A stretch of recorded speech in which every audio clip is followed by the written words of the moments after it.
CBS 8 News Live at 6 starts now. Some people say they've been asking for months, some even years, for the city to clear it out a congested flood channel, but they say nothing's done. CBS 8's Esmeralda Perez is live tonight in the Southcrest neighborhood. Esmeralda, what are some of the top concerns you're hearing from people there?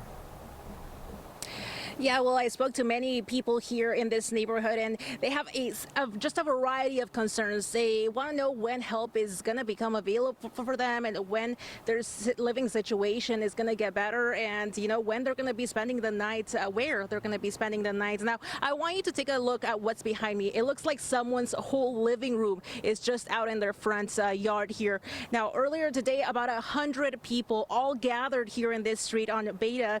Now, they say that this amount of damage could have been prevented. Every community in the whole San Diego County, in the state, in the nation, so for everybody, federally wise and statewide, city-wise, should maintain their property, the roads and everything, so everybody can have a safe living environment and not just nature. This is what Beta Street looks like today after Monday's storm flooded this neighborhood. Today, a crowd of them gathered, all with damaged homes, all saying this could have been prevented. My house, just take a look. My house is ruined. It's completely destroyed. Greg Montoya filed a lawsuit in 2019 along with his neighbors when their homes got flooded. People could have died. The city of San Diego, they are so neglectful. Thank God nobody died. They reached a settlement with the city of San Diego. Now, with Monday's heavy downpours, his home is one of many that became flooded again. At the moment, Greg is looking for an attorney to file a lawsuit.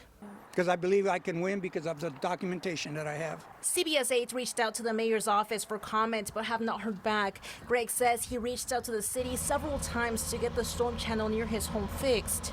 If they would have followed up with all the emails that I sent them about cleaning the storm drains, cleaning the channel, if they would have followed up with that, like I asked them to do, that we wouldn't be in this situation.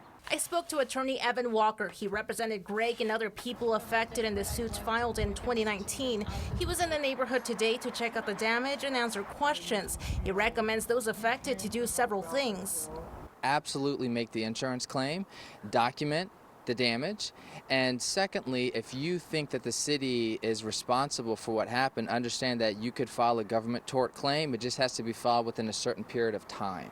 For people like Mayra Gomez, her flood insurance won't cover Monday's storm damage in her home. Water has to be coming in through the roof, so a leak, flooding through a leak, or it has to be like a broken pipe where there's flooding.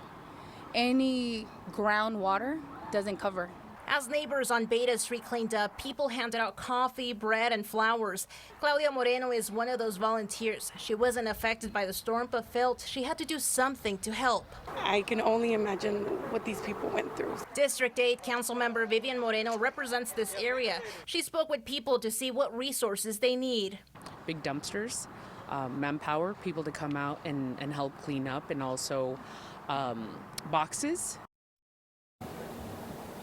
Now, I do want to provide an update that just before going on air, I did get a chance to speak to the city of San Diego's Deputy Chief Operating Officer, Chris McFadden, who oversees the stormwater transportation and public utilities. Now, he does acknowledge that this is a community impact. Now, he also told me that even the systems that are engineered to today's standards are going to flood. Now, the city says this area is a floodplain and that no amount of preparation could have spared this amount of damage. Now, we'll have more details on the rest of his response on the online version of this story at cbs8.com. Jesse. Esmeralda, of course, we got quite a bit of rain, especially for what we see here in San Diego normally. But what other issues are people facing out there now because of all that? Now, some residents that I spoke to just briefly before, going on air, they did tell me that they got their gas service cut off early this morning. They received this notice on their front door, and they just don't know when it's going to come back. And, they needed, some of the people that I spoke to say they've been sleeping in their cars, and they just don't have a place to live because, their home is just not safe to do so. A lot of people in need in that neighborhood. Hopefully moves are being made to get that happening there. Esmeralda Perez live for us tonight. Esmeralda, thank you.